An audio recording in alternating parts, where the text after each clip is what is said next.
નમસ્કાર ન્યૂઝ રિપોર્ટમાં ગ્રાઉન્ડ રિપોર્ટમાં આપનું સ્વાગત છે। ન્યૂઝ 18 ગુજરાતીમાં આપનું સ્વાગત છે। હું છું આપની સાથે સંધ્યા। આજે વાત કરીશું અતિ મહત્વના 4 મુદ્દાઓની, જેમાં વાત કરીશું દ્વારકામાં દબાણ બાદ વધતી ઘૂસણખોરીની। આ ઉપરાંત વાત કરીશું ગૃહિણીઓ માટેના અતિ મહત્વના સમાચારની, પરંતુ તે પહેલા વાત કરીએ ખેડૂતો પર આવી પડેલા મહાસંકટની।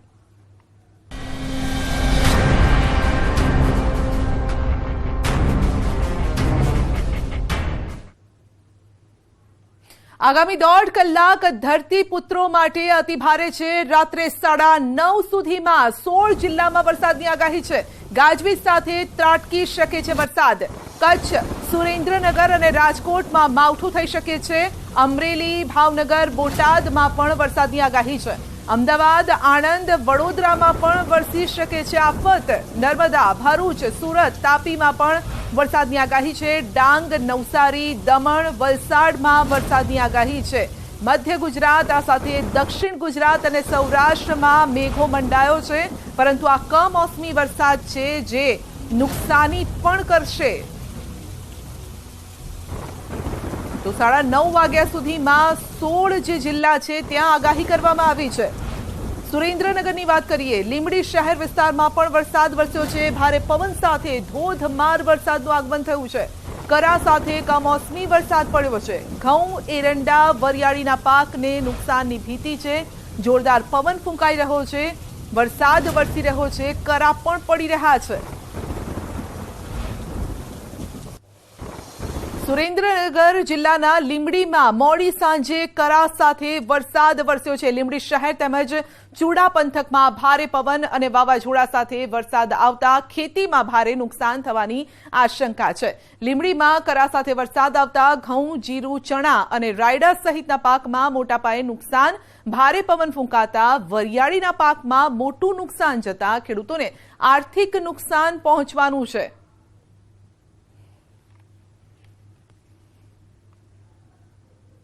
હે ઇન્દ્રદેવ, હવે તો ખમૈયા કરો। ગુજરાતનો ધરતીપુત્ર હવે ભારે આર્થિક સંકટમાં આવી ગયો છે। આપણા ગુજરાતનો ખેડૂત સતત માવઠાના કારણે પાયમાલી તરફ ધકેલાઈ ગયો છે। ત્યારે જુઓ અહેવાલમાં કે કયા કયા જિલ્લામાં આકાશમાંથી માવઠું નહીં પરંતુ ખેડૂતોની મહેનત પર બરબાદી ત્રાટકી છે। આગામી દિવસોમાં ક્યાં સુધી આ કમોસમી કમઠાણ ખેડૂતોના માથે રહેવાનું છે અને પરેશાન કરવાનું છે।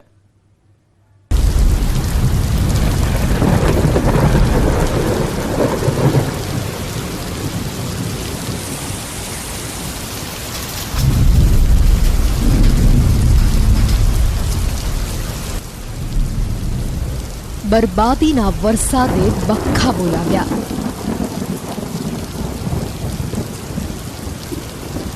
જોરદાર ત્રાટક્યું કમોસમી માવઠું।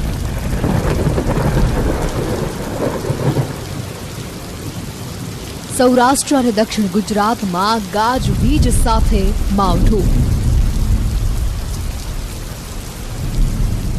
વરસાદ બહુ થયો છે, ખેડૂતને નુકસાની બહુ છે। મધ્ય ગુજરાતમાં વીજળીના કડાકા ભડાકા। 20મી માર્ચ સુધી આકાશમાંથી આફત અનિરાધા। હવામાન વિભાગની કમોસમી વરસાદની આગાહીને લઈને 15મી માર્ચની વહેલી સવારથી અત્યાર સુધી રાજ્યના 3 ઝોનમાં માવઠાએ દસ્તક દીધી હતી। એમાં પણ ખાસ કરીને સૌરાષ્ટ્ર, મધ્ય અને દક્ષિણ ગુજરાતમાં બરબાદીનો વરસાદ ત્રાટક્યો હોવાના વિડીયો પણ સામે આવ્યા હતા।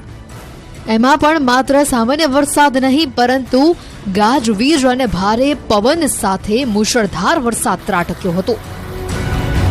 આપણે ધાણા છે, ચણા છે, ઘઉં છે, બાગાયત છે, એમાં બધી બહુ નુકસાન છે। અને 15 દિવસથી આ એક ધારો આ વરસાદને એ બધું આવ્યા કરે છે। ખેડૂતોને કઈ લેવાનું રહ્યું જ નથી એમાં। વાત અમરેલી જિલ્લાની કરીએ તો અમરેલીના ગીર વિસ્તારમાં ગાજવીજ અને અતિ ભારે પવન સાથે ચોમાસું ભૂલાવી દે તેવો વરસાદ ત્રાટક્યો। આ વરસાદના દ્રશ્યો આપણા માટે સામાન્ય હશે, પરંતુ સૌરાષ્ટ્રના ખેડૂતો માટે આ વરસાદ આફત, નુકસાન અને ચિંતાના વાદળો લઈને આવ્યો છે।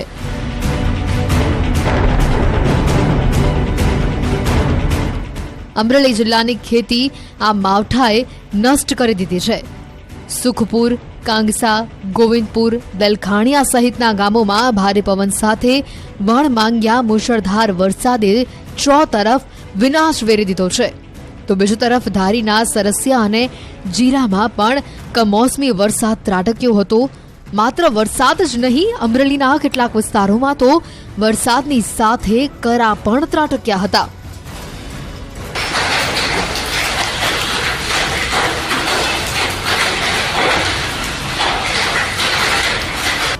આ દ્રશ્યો પરથી જ તમે સમજી શકો છો કે અહીંયા કેવી ગતિએ વરસાદ ત્રાટક્યો હશે. ગામમાં જાણે નદીઓ વહેતી થઈ હોય તેમ ચોતરફ પાણીનો પ્રચંડ પ્રવાહ જોવા મળી રહ્યો છે. સરકારશ્રીએ તો આદેશ આપ્યા સર્વે કરવાના, પણ અહીંના અધિકારીઓ છે ને એનું બરાબર સર્વે કરવાની કામગીરી નથી. એટલે લોકલ નહીં પણ ઉપલા લેવલેથી જે બાગાયત અધિકારી છે એવા જે છે ને એ સર્વે કરવામાં આનાકાની કરે છે અને ખેડૂતોને બહુ હેરાન કરે છે કે આ ખેતર નહીં હાલે ને અહીં ઢગલા નથી.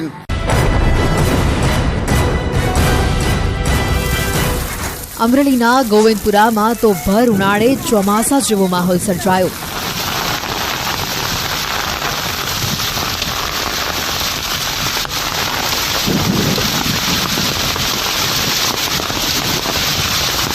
ગોવિંદપુરાની શેરીઓ અને ગલીઓમાં ભર ઉનાળે નદી માફક પાણી વહેતું થયું હતું.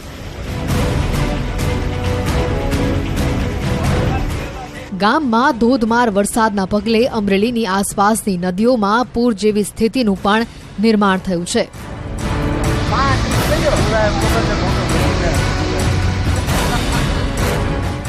બીજી તરફ આંબરડી, જર, મોરજરમાં કમોસમી વરસાદથી કેરીના પાકને નુકસાનીની ભીતિ છે. માત્ર અમરેલીનો ગ્રામ્ય વિસ્તાર જ નહીં પરંતુ શહેરી વિસ્તારમાં પણ કરા સાથે બરબાદીનો વરસાદ ત્રાટક્યો. અમરેલી શહેરમાં ભર ઉનાળે ચોમાસા જેવી સ્થિતિનું નિર્માણ થયું. સાથે જ અહીંયા ભારે પવન પણ ફૂંકાયો હતો. તો બીજી તરફ ડાંગ જિલ્લામાં છેલ્લા કેટલાય દિવસથી ક્યારેક ધીમી ધારે તો ક્યારેક ગાજવીજ સાથે આફત વરસી રહી છે. ગાજવીજ અને વાવાઝોડા સાથે વરસાદ વરસતા ખેડૂતોના પાક પર નુકસાનીના વાદળો છવાયા છે. ત્યારે ભારે પવન સાથે વરસાદ વરસતા જગતગુરુ નરેન્દ્રાચાર્ય મહારાજના પાદુકા દર્શન માટે બાંધેલો મંડપ પણ ઉડી ગયો. આ દ્રશ્યો પરથી જ પવનની ગતિ તમે સમજી શકો છો કે કેટલી ભયંકર રીતે અહીંયા પવન ફૂંકાયો હશે.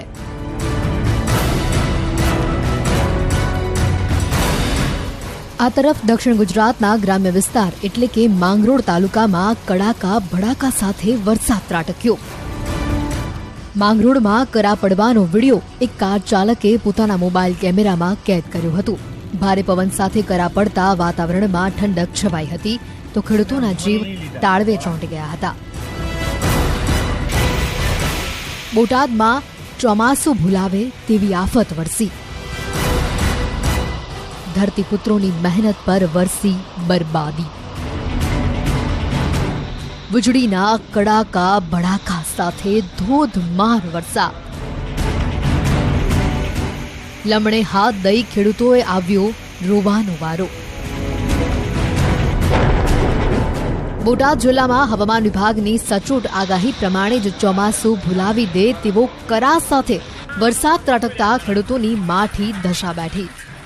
એમ તો આ પ્રકારના અનરાધાર વરસાદના દ્રશ્યો ચોમાસામાં નજરે પડતા હોય છે, પરંતુ ગુજરાતના વાતાવરણમાં એટલી ભયંકર ગડબડ ચાલી રહી છે કે આ વખતે ઉનાળો જેવો અહેસાસ પણ ગુજરાતીઓને નથી થઈ રહ્યો. એ રીતે આકાશમાંથી જગતના તાતની બરબાદીનું માવઠું વરસી રહ્યું છે.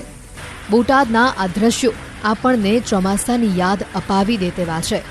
અહીંયા અતિ ભારે પવન સાથે ધમધોકાર માવઠાએ તોફાની બેટિંગ કરી હતી. ગરડા તાલુકાના લાઠીદણ તેમજ ગ્રામ્ય વિસ્તાર જેવા કે પડવદર, સમઢિયાળા, સીતાપર, ઢસા, ગુદાડા, ગોગાસમડી, પાટણા, પીપરડી સહિતના ગામોમાં કરાનો વરસાદ થયો. અતિ ભારે વરસાદનું પરિણામ પણ તમે જુઓ. ખેતરમાં લહેરાતો આ પાક ઢળી પડવાની તૈયારીમાં છે. આ દ્રશ્યો જગતના તાતનું હૈયું હચમચાવી દે તેવા છે. અતિ ભારે પવનના કારણે હાલ ધરતીપુત્રો પર આભ ફાટી પડ્યું છે. બોટાદ જિલ્લાની આ પ્રકારની પરિસ્થિતિ જોઈ એક ધરતીપુત્રએ પોતાની વ્યથા અમારી સમક્ષ રજૂ કરી. અનેક વિસ્તારોમાં જોરદાર ચોમાસા જેવો માહોલથી વરસાદ વરસી રહ્યો છે અને ખેડૂતોને વ્યાપક પ્રમાણમાં નુકસાન થાય એવી ભીતિ દવાઈ રહી છે. આજે પડવદરની આજુબાજુના ગામડા ઈગોરાળા, કમડિયાળા, ઘોઘાખમડી, ગુંદાળા, માલપરા જેવા અનેક ગામોમાં ભારેથી અતિ ભારે વરસાદ વરસી રહ્યો છે. ચોમાસા જેવો માહોલ સેવાઈ રહ્યો છે અને ખેડૂતો પાયમાલ તરફ જઈ રહ્યા એવું લાગી રહ્યું છે. ગીર સોમનાથના જંગલ વિસ્તાર પાસે આવેલા ગ્રામ્ય વિસ્તારમાં કમોસમી વરસાદ ઢોકળવા, શીખલ, કુબા, નતલી, વડલી, સરણી, ખોડિયાર સહિતના ગામોમાં ધોધમાર વરસાદ વરસ્યો. કમોસમી વરસાદથી ખેડૂતોને ઉનાળુ પાકમાં વ્યાપક નુકસાનીની ભીતિ છે, જેમાં ખાસ કરીને કેસર કેરી, ઘઉં, તલ, બાજરી સહિતના પાકમાં નુકસાની જઈ શકે છે. આ તરફ મધ્ય ગુજરાતના વડોદરામાં 15મી માર્ચની મોડી રાત્રે અચાનક વાતાવરણમાં પલટો આવ્યો, જેમાં ભારે થંડરસ્ટ્રોમ થતાં નંદેસારી વિસ્તારમાં ઝાડ પર વીજળી પડતા ઝાડ સળગી ઉઠ્યું હતું, જેને લઈને સોશિયલ મીડિયામાં ઝાડ સળગવાનો વિડીયો પણ વાયરલ થયો હતો. જો કે ઘટનામાં કોઈ જાનહાનિના અહેવાલ નથી. 20મી માર્ચ સુધી આકાશમાંથી આફત મુશળધાર. દક્ષિણ ગુજરાતમાં માવઠું થવાનું અનુમાન. સૌરાષ્ટ્ર અને ઉત્તર ગુજરાત માટે પણ મોટી આગાહી. માંડ 15મી માર્ચે આગાહી કરવામાં આવી હતી કે 17મી માર્ચ બાદ વરસાદનું પ્રમાણ ઘટી જશે, પરંતુ એક સાથે 3 વરસાદી સિસ્ટમ સક્રિય થતા ફરી 20મી માર્ચ સુધી વરસાદનું અનુમાન વ્યક્ત કરવામાં આવ્યું છે. હવામાન વિભાગના જણાવ્યા અનુસાર રાજસ્થાન તરફ સર્જાયેલા સર્ક્યુલેશનની અસરથી કમોસમી વરસાદ પડી રહ્યો છે. તાપમાનનો પારો 2 દિવસ વધશે અને ત્યારબાદ ઘટી જશે. વધુ એક વેસ્ટર્ન ડિસ્ટર્બન્સ સર્જાશે, જેની અસર આવતા સપ્તાહે જોવા મળશે, જેના પરિણામે 17મી માર્ચે અમરેલી, ભાવનગર, અમદાવાદ, આણંદ, સાબરકાંઠા, અરવલ્લી, દાહોદ, છોટાઉદેપુર, નર્મદા, સુરત, તાપી, ડાંગ, વલસાડ અને દમણમાં હળવા વરસાદની આગાહી છે. તો 18મી માર્ચે અમરેલી, ભાવનગર, અમદાવાદ, આણંદ, વડોદરા, નર્મદા, તાપી, ડાંગ, વલસાડ અને દમણમાં ગાજવીજ સાથે માવઠું થઈ શકે છે. 19મી માર્ચે પણ રાજ્યના છૂટાછવાયા ભાગોમાં વરસાદ વરસશે, જેમાં 19મી માર્ચે અમદાવાદ, વડોદરા, દાહોદ, છોટાઉદેપુર, ડાંગ, વલસાડ અને દમણમાં સિસ્ટમ સક્રિય થતા આફત વરસી શકે છે. જ્યારે 20મી માર્ચે તો રાજ્યના મોટાભાગના જિલ્લાઓમાં આફત વરસવાના એંધાણ છે, જેમાં કચ્છ, પોરબંદર, જૂનાગઢ, રાજકોટ, ગીર સોમનાથ, અમરેલી, જૂનાગઢ, ભાવનગર, સુરેન્દ્રનગર, અમદાવાદ, ગાંધીનગર, મહેસાણા, સાબરકાંઠા, આણંદ, વડોદરા, ભરૂચ, નવસારી, વલસાડ, દમણમાં ધમધોકાર બરબાદી આકાશમાંથી વરસી શકે છે. એટલે કે આગામી 4 દિવસ ખેડૂતોને રાહત મળવાની નથી. ખેડૂતોએ માવઠાનો માર સહન કરવો જ પડશે, જેથી હાલ અમે અને ગુજરાતનો ધરતીપુત્ર ઇન્દ્રદેવને આજીજી કરી રહ્યો છે કે હવે ખમૈયા કરો, નહીં તો આ ખેડૂત પાયમાલ થઈ જશે. ઇન્દ્રદેવ અમારા ગુજરાતનો ખેડૂત ગયા વર્ષના ચોમાસાથી પરેશાન થઈ રહ્યો છે, જેથી હવે તેમની પર રહેમ કરવા આજીજી કરી રહ્યા છે કે હવે તો માવઠાનો માર સહન કરી શકે તેવી પરિસ્થિતિમાં જ નથી.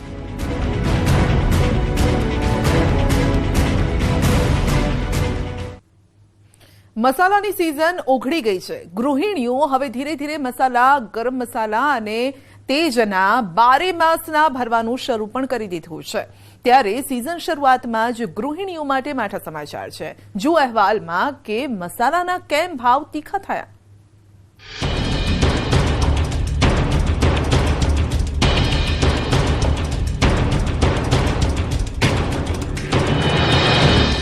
100-150 રૂપિયા કિલો વધી ગયા છે. શાકભાજી બાદ મસાલાએ આપ્યો ડામ. મસાલાના ભાવમાં જોરદાર ભડકો. આ વર્ષે મસાલાએ નહીં પણ તેના ભાવે બોલાવ્યા સિસકારા. અંદાજ એવો હતો કે 1500-2000 ની આસપાસ ખાલી આ 3 વસ્તુનું પતશે, પણ એનાથી પણ અપ ગયું છે. થાળીમાં સોડમ અને સ્વાદ ભરી દેતી મસાલાની ખરીદીની સિઝન શરૂ થઈ ગઈ છે. મસાલાના માર્કેટો પણ ધમધમવા લાગ્યા છે. તો તેની સાથે જ મસાલાના ભાવના કકડાટ પણ સતત વધી રહ્યા છે. મસાલાનું મહત્વ એટલું છે કે સામાન્ય પરિવાર હોય કે બંગલામાં વસતો પરિવાર હોય, તેની રસોઈ આ ગરમ મસાલા વગર અશક્ય છે.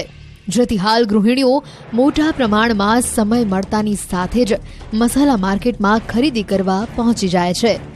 પરંતુ તેમને આ ધક્કો ખૂબ જ મોંઘો પડી રહ્યો છે. એટલો મોંઘો કે ગત વર્ષ કરતા તેમણે તમામ મસાલાના 50%થી 100% ભાવ વધારે આપવો પડી રહ્યો છે. દળેલા લાલ મરચામાં લાલ ચોળ તેજીએ સુસવાટા બોલાવ્યા. હળદરે પણ બતાવ્યો પોતાનો દમ. ધાણા જીરુએ બજેટ કર્યું 0. તો રાયે ગૃહિણીઓને રડાવ્યા. આ તરફ લાલ મરચાની વાત કરીએ તો લાલ મરચું સ્વાદમાં તીખું તો વધારે જ લાગી રહ્યું છે, પરંતુ આ લાલ ચોળ મરચાના ભાવમાં તોતિંગ વધારો એ લોકોને વધારે તીખો લાગી રહ્યો છે. લાલ મરચાના ભાવમાં આગ ઝરતી તેજી આવતા મહિલાઓને આર્થિક રીતે વધારે મુશ્કેલીનો સામનો કરવાનો વારો આવ્યો છે. હિસાબ કિતાબ હોય ગૃહિણીઓ પાસે તો આ મહિનાના થોડાક આમ ઘટ મારીએ પૈસા. મરચાના તો ઘણા 10,000 ચૂકવા છે મેં, કેમ કે 12-13 કિલો મરચાં લીધા છે. અને કાશ્મીરીના ભાવ તો આસમાને છે. ડબ્બી કાશ્મીરીની વિવિધ વેરાયટી છે, તો ડબ્બી કાશ્મીરીના ભાવ ખૂબ વધેલા લાગ્યા. એક બાજુ મોંઘવારી હોય, ભણવાના ખર્ચા હોય, નોકરિયાતને પૂરો કરવાનો હોય, એમાં બધું દૂધ શાક બધા મોંઘું હોય એટલે મોંઘું તો લાગે ને.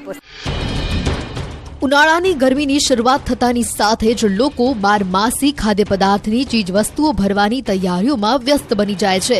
ત્યારે ફાગણ માસના મધ્ય ભાગમાં ખાસ કરીને શહેરની ગૃહિણીઓ તેજાના ગરમ મસાલા સહિત હળદર, ધાણા જીરું ખરીદવાની તૈયારીઓમાં લાગી જતી હોય છે. ત્યારે આ વખતે તમામ મસાલામાં ભાવ વધારો થવાની બૂમ ગૃહિણીઓ પાડી રહી છે. તો તમને જણાવી દઈએ કે દેશમાં હિંગ જેવા મસાલાને અફઘાનિસ્તાન અને કાબુલથી મંગાવવામાં આવે છે, પરંતુ આ વર્ષે હિંગનો પાક ત્યાં પણ નિષ્ફળ ગયો છે, જેના કારણે હિંગના ભાવમાં 150 રૂપિયાનો વધારો થયો છે. ત્યારે અમારી ટીમે અમદાવાદ અને રાજકોટના મસાલા માર્કેટમાં તપાસ કરી તો અહીંયા હકીકતમાં મસાલા ખરીદનાર ગ્રાહકો ભાવ વધારાને લઈને મુશ્કેલી ભોગવી રહ્યા છે. મરચામાં થોડીક તેજી છે, જીરામાં તેજી છે, એટલે ગૃહિણીને થોડીક તકલીફ પડે. બહુ જ વધારે છે આ વખત તો. ગઈ વખતે 500 રૂપિયા હતા, આ વખતે 750 રૂપિયા કિલોના છે, તો બહુ જ વધારે કહેવાય. સખત મરચું લીધું, હળદર લીધી, બરોબર, ધાણા જીરું લીધું, પણ દરેકમાં 100-150 રૂપિયા કિલો વધી ગયા છે. હવે કયા મસાલામાં કેટલો ભાવ વધારો થયો છે તેની આંકડાકીય રીતે સમજીએ તો મરચા પાવડર ગત વર્ષના ભાવ 240 થી 350 હતા, જે ચાલુ વર્ષે 380 થી 500 રૂપિયા છે. હળદર પાવડર જે ગત વર્ષે 150 થી 180 રૂપિયા ભાવ હતા, આ વર્ષે 200 થી 280 રૂપિયા ભાવ બોલાયા છે. ધાણા જીરું પાવડર જેના ગત વર્ષના ભાવ 150 થી 160 રૂપિયા હતા, જ્યારે ચાલુ વર્ષે 200 થી 300 રૂપિયા છે. આખું જીરું જે ગત વર્ષે 130 થી 160 રૂપિયા ભાવ હતો, જે ચાલુ વર્ષે 200 થી 300 રૂપિયા ભાવ છે. હિંગ જે ગત વર્ષે 250 થી 300 રૂપિયા ભાવ હતો, જે ચાલુ વર્ષે 500 થી 600 રૂપિયા ભાવ છે. ગરમ મસાલો કે જે ગત વર્ષે 350 થી 400 રૂપિયા ભાવ હતો, જેનો ચાલુ વર્ષમાં 500 થી 800 રૂપિયા ભાવ છે। તજ કે જે ગત વર્ષે 400 થી 500 રૂપિયા ભાવ હતો, જે ચાલુ વર્ષે 450 થી 600 રૂપિયા ભાવ બોલાયો છે। ઇલાયચી કે જે ગત વર્ષે 1000 રૂપિયા ભાવે હતી, જે ચાલુ વર્ષે 1200 થી 1800 રૂપિયા ભાવે બોલાઈ રહી છે। રાય જે 40 થી 70 રૂપિયા ગત વર્ષે હતી, જેનો ચાલુ વર્ષે ભાવ 70 થી 90 રૂપિયા છે। આ ભાવ જોઈને તમારું હૈયું ભારે થઈ ગયું હશે અને તમારું મગજ એ વિચારવા ચકડોળે પણ ચડ્યું હશે કે અચાનક આ વર્ષે મસાલાના ભાવમાં ધરખમ વધારો કઈ રીતે શક્ય બને। ત્યારે તમને જણાવી દઈએ કે સતત રાજ્યમાં વરસાદી માહોલ અને અચોક્કસ ઋતુચક્રના કારણે તોતિંગો ભાવ વધારો થયો હોવાનું પૂર્વાનુમાન લગાવવામાં આવ્યું છે। બારેમાસ ભરાતા જે મસાલા છે તેમાં આ વખતે કમોસમી વરસાદની અસર બિલકુલ જોવા મળી રહી છે। પરિણામ એ આવ્યું છે કે આ જે મસાલા છે તે મસાલા મોંઘા થઈ ચૂક્યા છે। ગૃહિણીઓના ઘર સુધી, રસોડા સુધી પહોંચતા પહોંચતા જે મસાલાનો ભાવ છે એકદમથી વધી ગયો છે અને તે ભાવ પાછળ ખાસ કરીને જે જવાબદાર છે કમોસમી વરસાદ છે અને તેની સાથે મોંઘવારીમાં મસાલાની સિઝન છે, તેને કારણે ગૃહિણીઓનું બજેટ પણ ખોરવાઈ ચૂક્યું છે। કમોસમી વરસાદના કારણે લાલ મરચા સહિત હિંગના પાકમાં મોટી અસર પહોંચી હતી, જેના પરિણામે ઉત્પાદન ઓછું થતા ભાવમાં તોતિંગ વધારો થયો હોવાનું માનવામાં આવી રહ્યું છે। તો બીજી તરફ ગુજરાતના મસાલાની માત્ર દેશમાં જ નહીં પરંતુ વિદેશમાં પણ માંગ વધારે છે, જેથી અન્ય દેશોમાં પણ આપણા મસાલાઓ ધૂમ મચાવી રહ્યા છે।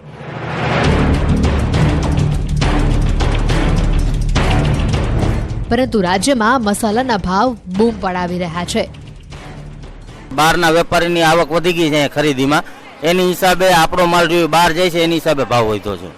મરચામાં ભાવ વધારો છે, અત્યારે કિલો 200 રૂપિયાનો, અને એનું કારણ એક્સપોર્ટ ન હોવાના કારણે ગ્રાહકોને પૂરેપૂરી સમજાવવામાં મુશ્કેલી। ભાવ વધારો છે 200-250 રૂપિયાનો 1 કિલો મરચા પાછળ, તો ગ્રાહકોને બહુ જ મુશ્કેલી પડે સમજાવવાની અને એમનું બજેટ ખોરવાઈ જાય છે।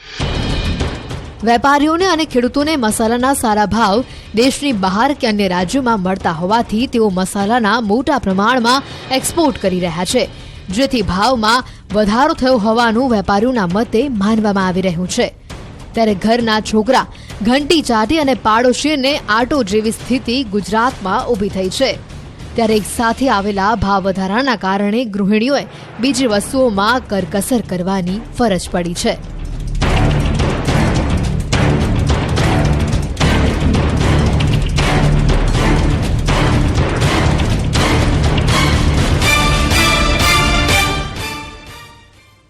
આ તરફ દ્વારકામાં સરકાર દ્વારા બદ ઇરાદાથી ઊભું કરાયેલ ગેરકાયદેસર બાંધકામ અત્યાર સુધીની સૌથી મોટી આ કાર્યવાહી કરવામાં આવી છે, તેને તોડી પડાયું છે, જેમાં લાખો સ્ક્વેર ફીટ જમીન સરકાર દ્વારા અમુક તત્વો પાસેથી પાછી લઈ લેવાઈ છે। ત્યારે જુઓ અહેવાલમાં કે અહીં રહેતા લોકોએ અચાનક કયા ગામમાં મોડી રાત્રે ઘૂસણખોરી કરી।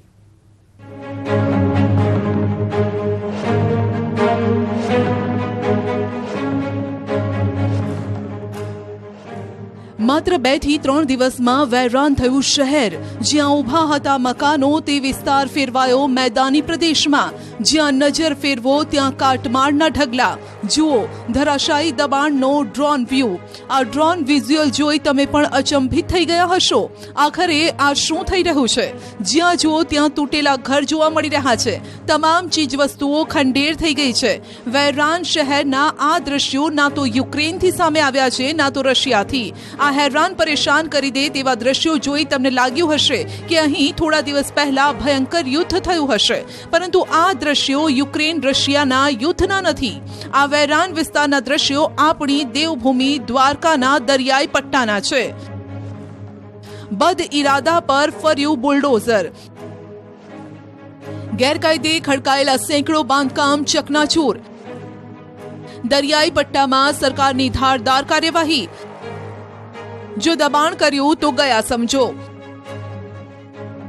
દેવભૂમિ દ્વારકામાં પોલીસ તથા રેવન્યુ વિભાગના સંયુક્ત ઓપરેશનમાં કલ્યાણપુર, ગાંધવી વિસ્તાર, હરસદ અને નાવદરા બંદરમાં ગેરકાયદે દબાણ સામે તવાઈ બોલાવી દેવામાં આવી।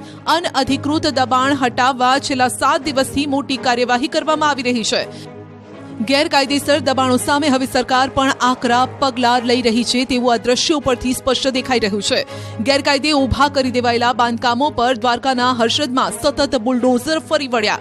4 દિવસમાં અહીં 273 જેટલા દબાણો દૂર કરાયા, જેમાં ગેરકાયદે ઊભા કરાયેલા 4 ધાર્મિક સ્થળ, 214 રહેણાંક અને 55 કમર્શિયલ બાંધકામ સામેલ છે। સ્થિતિ એવી છે કે હર્ષદમાં દરિયાકાંઠે જ્યાં નજર કરો ત્યાં કાટમાળના ઢગલા નજરે પડે છે। બદ ઇરાદાથી ખડકાયેલા બાંધકામો જમીદોસ્ત થઈ ગયા। 4 દિવસમાં કુલ 11,07,000 સ્ક્વેર ફીટ જગ્યા ખુલ્લી કરવામાં આવી। છઠ્ઠા અને 7મા દિવસે જ્યાં તંત્રએ નાવદરા બંદરમાં ગેરકાયદેસર દબાણ પર બુલડોઝર ફેરવ્યું, ત્યાં અત્યાર સુધીમાં 98 ગેરકાયદે દબાણો હટાવાયા, જેમાં 2 ધાર્મિક સ્થળ, 24 કમર્શિયલ અને 72 રહેણાંક દબાણોને દૂર કરાયા। કુલ 2.25 લાખ સ્ક્વેર ફીટ જગ્યાને ખુલ્લી કરાઈ। અત્યાર સુધીમાં કુલ 90.23 લાખની કિંમતના દબાણો હટાવાયા। પરંતુ તમને એ જણાવીએ કે નાવદરા બંદરેથી 1.5 વર્ષ પહેલા 500 કરોડનું ડ્રગ્સ પકડાયું હતું, જે પાકિસ્તાનથી મંગાવાયું હતું। તપાસ દરમિયાન આરોપી અનવર ઉર્ફે અનો મુસા પટેલિયાના નાવદરામાં આવેલા રહેણાંક મકાનમાંથી 120 કિલો ડ્રગ્સ જપ્ત થયું। એટલા માટે જ બદ ઇરાદા સામે સરકારે તાબડતોબ કાર્યવાહી કરી છે, જેથી અહીં મોટા પ્રમાણમાં પોલીસ પણ ખડકી દેવાઈ। શાંતિ વ્યવસ્થા જળવાઈ રહે એના માટે પોલીસ બંદોબસ્તની ગોઠવણ થઈ ગઈ છે। કુલ 800 જેટલી પોલીસ અને બીજી ફોર્सेस इसमें ઇન્વોલ્વ છે। એમાં સ્થાનિક પોલીસ, એના સિવાય અમારા રાજકોટ રેન્જમાંથી મારા માનનીય જે રેન્જ સાહેબ છે એને જે ફાળવણી કી છે ફોર્સની, SRP અને બીજા જવાનો એમાં ઇન્વોલ્વ છે। જે લોકોએ ગેરકાયદેસર દબાણ કર્યું હતું, સરકારી જમીન પર જ્યાં ગેરકાયદે બાંધકામ ઊભું કરાયું હતું, તે લોકો હવે રાજ્યમાં અન્ય સ્થળ પર પલાયન કરી રહ્યા છે, જેથી જ્યાં તેઓ જાય ત્યાં તેઓનો જોરદાર વિરોધ થઈ રહ્યો છે। દબાણ દ્વારકાના હર્ષદ અને નાવદરામાં તૂટ્યા, પણ હેરાનગતિ ગીર સોમનાથના મૂળ દ્વારકાના લોકોની વધી ગઈ છે। રાતોરાત ગામમાં 250 બોટ અને 1000 જેટલા લોકોએ ઘૂસણખોરી કરતા ગામમાં ઉગ્ર રોષ જોવા મળ્યો। આ દ્રશ્યો કોડીનારના મૂળ દ્વારકાના છે, જ્યાં 1000 જેટલા માથાભારે તત્વો રાત્રે 2-3 વાગે ગામમાં ઘૂસી ગયા। હવે ગામના માછીમારો પણ બોટ પાર્ક કરી શકે એટલી જગ્યા નથી। ગ્રામજનોનો આરોપ છે કે બહારથી આવેલા માથાભારે તત્વો માછીમારી કરવામાં પણ માથાકૂટ કરી રહ્યા છે। અહીંયા 200-250 ઓળી બહારથી આવી છે, એમાં નાવદરા, ઘોઘાટ, મ્યાણી, અહીંયા ડેમોલેશન થયું એટલે બધા અહીંયા અમારા બંદરમાં આવીને ઘૂસી ગયા છે। હવે અમારા બંદરની પરિસ્થિતિ એવી છે કે અમે અહીંયા અમારું બંદરમાં ઓળી 1000 ઉપર તો અમારી ઓળી હશે ને એને રાખવા માટેની પણ પાર્કિંગ અમારા ગામમાં નથી। તો આ જે બહારથી ઓળીઓ આવતી હોય તો એનું પાર્કિંગ ક્યાંથી લાવવું? એટલે અમારે માછીમારોને ધાંડિયા થાય, એને જગ્યા ન દે તો એ ઓળી રાખવામાં પણ માથાકૂટ કરે, આ બાજુ રાખે તો એમાં માથાકૂટ કરે, દરિયામાં ઝાર નાખવામાં પણ માથાકૂટ થાય। મૂળ દ્વારકામાં અચાનક મોડી રાત્રે 1000થી વધુ લોકો આવતા આ ગામના લોકો હેરાન પરેશાન થઈ ગયા। જેમાં ઘટના કંઈક એવી છે કે છેલ્લા 7 દિવસથી દ્વારકાના હર્ષદ, નાવદરા સહિતના વિસ્તારમાં મેગા ડિમોલિશન હાથ ધરાયું, જેમાં ગેરકાયદે ખડકી દેવાયેલા બાંધકામો તોડી પડાયા।